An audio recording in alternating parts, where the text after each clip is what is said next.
नमस्कार दोस्तों, मैं कविता गोयल आप सभी का जीके क्लासेस में हार्दिक स्वागत करती हूँ।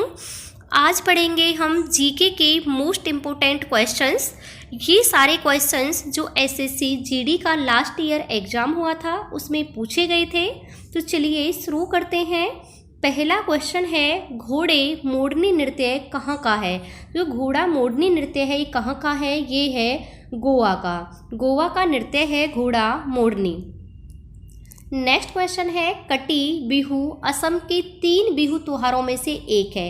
यानी कि जो कटी है वो बिहू मनाया जाता है कहाँ, असम में। उसके 3 बिहू त्योहारों में से एक है कटी। ये किस महीने में मनाया जाता है, तो ये महीना मनाया जाता है आपके अक्टूबर महीने में। तो इस क्वेश्चन का राइट आंसर है ऑप्शन बी। नेक्स्ट है, श्रीलंका भारत से किसके द्वारा अलग हुआ था। जो श्रीलंका है वो भारत से किसके द्वारा अलग होता है, तो ये होता है पाक जल संधि के द्वारा।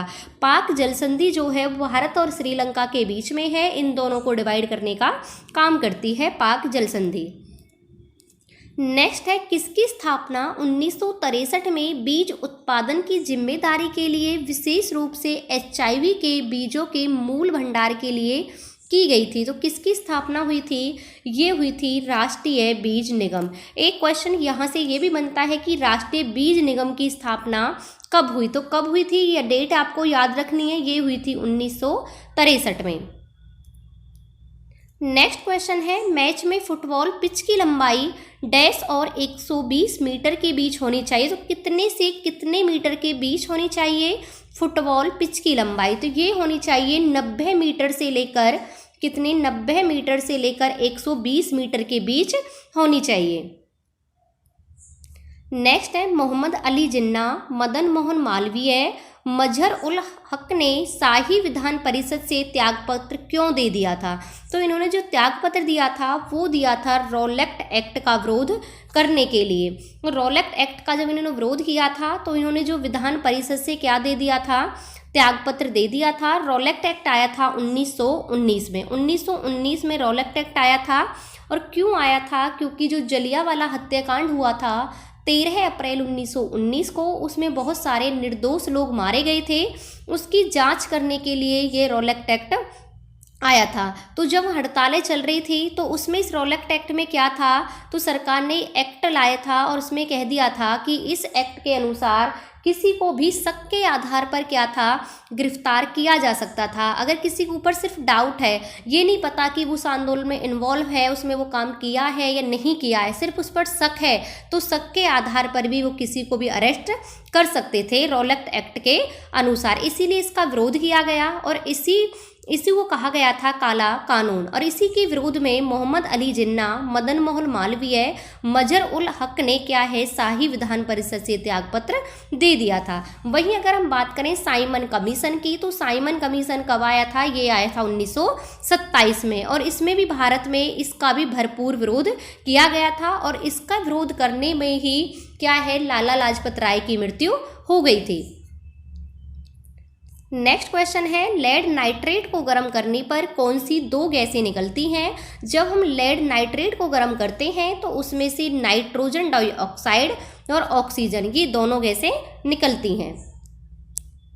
नेक्स्ट क्वेश्चन है, निम्नलिखित में से कौन सी वज्जी महाजनपद की राजधानी थी।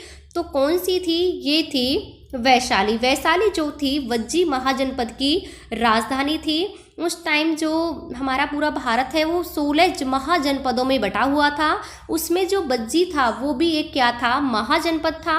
और उसकी राजधानी कौन सी थी, वैशाली थी। वहीं जो सबसे समृद्ध महाजनपद की बात करें तो वो कौन सा था, वो था मगध। सबसे समृद्ध कौन सा था, मगध था। और मगध की राजधानी क्या थी, पाटलिपुत्र थी।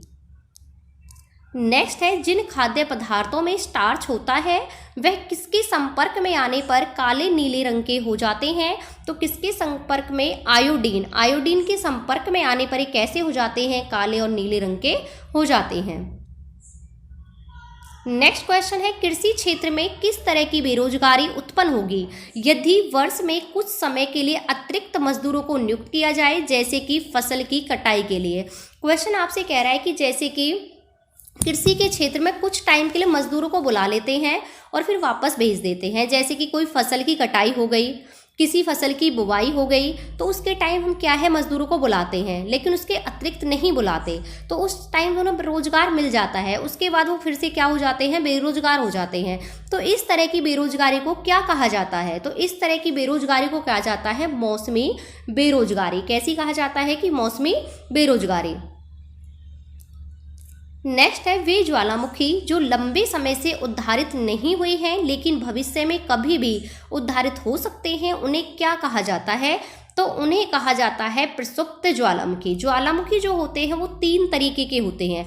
एक होता है सक्रिय ज्वालामुखी, एक होता है प्रसुप्त ज्वालामुखी और दूसरा होता है मृत ज्वालामुखी। तो सक्रिय कौन से होते हैं, सक्रिय तो वही होते हैं जिनमें टाइम पे क्या है विस्फोट होते रहते हैं, तो वो होते हैं सक्रिय ज्वालामुखी। वहीं हम प्रसुप्त की बात करें तो प्रसुप्त ज्वालामुखी वे ज्वालामुखी होते हैं जिनमें अभी तो कोई विस्फोट नहीं हुआ, उद्धारित नहीं हुए, लेकिन वो उनकी कोई संभावना है कि वो भविष्य में कभी भी क्या हो सकते हैं, विस्फोटित हो सकते हैं और उद्धारित हो सकते हैं, तो उन्हें कहते हैं प्रसुप्त ज्वालामुखी। वहीं हम बात करें अगर मृत ज्वालामुखी, तो मृत ज्वालामुखी वो होते हैं जो कि ना तो अब क्या है वो विस्फोटित हो रही हैं और भविष्य में उनके विस्फोटित होने की कोई संभावना नहीं होती, तो उन्हें हम कहते हैं मृत ज्वालामुखी। वहीं हम भारत की बात करें तो भारत में 2 ज्वालामुखी हैं जो कि कहाँ पर हैं, वो हैं अंडमान निकोबार में। एक है नारकोंडम और दूसरा कौन सा है, बैरनदीप। नारकोंडम क्या है, नारकोंडम एक प्रसुप्त ज्वालामुखी है कि जो अभी तो सोया हुआ है लेकिन भविष्य में कभी उद्गारित हो सकता है। बैरनदीप जो है वो सक्रिय ज्वालामुखी है और दोनों की दोनों कहाँ पर हैं, यही हैं अंडमान निकोबार में। नेक्स्ट है माउंटेरेन बाइकिंग और साइकिल मोटोक्रॉस के लिए भारत का पहला ASI सेंटर ऑफ एक्सीलेंस कहाँ बना है, तो ये कहाँ बना है, ये बना है शिमला में।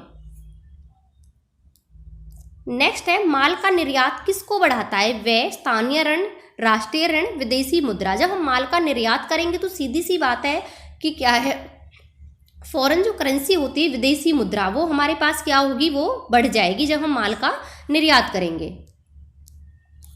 नेक्स्ट है 1976 में स्थापित डैश की अनुशंसा के अनुसार 42वां संविधान संशोधन किया गया। क्वेश्चन आपसे पूछ रहा है कि 1976 में कौन सी कमेटी गठित हुई थी जिसकी अनुशंसा पर यानी कि जिसके कहने पर 42वां संविधान संशोधन किया गया था, तो कौन सी समिति थी, वो थी स्वर्ण सिंह समिति। इसमें तो 2-3 क्वेश्चन बनते हैं। सबसे पहले स्वर्ण सिंह समिति कब आई, 1976 में। दूसरा क्वेश्चन बनेगा 42वां संविधान संशोधन कब हुआ, 1976 में। या फिर क्वेश्चन ऐसे बनेगा कि 1976 में कौन सा संशोधन हुआ था, तो 42वां संविधान संशोधन हुआ था। ये संविधान संशोधन सबसे ज़्यादा इम्पोर्टेंट है क्योंकि इस संशोधन को कहा गया था लघु संविधान, क्योंकि इस संशोधन के तहत बहुत सारी चीज़ों को चेंज किया गया था। इसी संशोधन के तहत हमारी प्रस्तावना में भी 3 शब्द जोड़े गए थे, अखंडता, धर्मनिरपेक्ष और समाजवाद। कई बार पूछा गया है कि हमारे जो प्रेम्बल है यानी कि जो संविधान की प्रस्तावना है उसमें कितनी बार संशोधन किए जा चुके हैं, तो उसमें सिर्फ एक बार संशोधन हुआ है 1976 में 42वां संशोधन हुआ था, तब 3 शब्द जोड़े गए थे, पंथनिरपेक्ष, अखंडता और समाजवादी। 1976 में ही क्या है जब 42वां संशोधन हुआ था, इसी में हमारे जोड़े गए थे मौलिक कर्तव्य। मौलिक कर्तव्य भी तभी हमारे संविधान में जोड़े गए थे। मौलिक कर्तव्य कितने हैं, इस संशोधन के तहत तो 10 थे, लेकिन 2002 में एक 11वां और मौलिक कर्तव्य जोड़ दिया गया था। मौलिक कर्तव्य की संख्या कितनी है, 11 है, जबकि मौलिक अधिकार की हम बात करें तो मौलिक अधिकार कितने हैं, वो हैं 6। तो कौन सी कमेटी थी, ये थी स्वर्ण सिंह कमेटी। नेक्स्ट है विधान परिषद के सदस्य कितने वर्ष की अवधि के लिए चुने जाते हैं। जो विधान परिषद के सदस्य होते हैं वो 6 वर्ष की अवधि के लिए चुने जाते हैं, जबकि जो विधान सभा के सदस्य होते हैं वो 5 वर्ष की अवधि के लिए चुने जाते हैं। तो ये थे आज के कुछ इंपॉर्टेंट क्वेश्चंस। आपको क्लास कैसी लगी कमेंट बॉक्स में कमेंट करके जरूर बताना। पढ़ते रहना, मिलते हैं नेक्स्ट क्लास में। Thank you.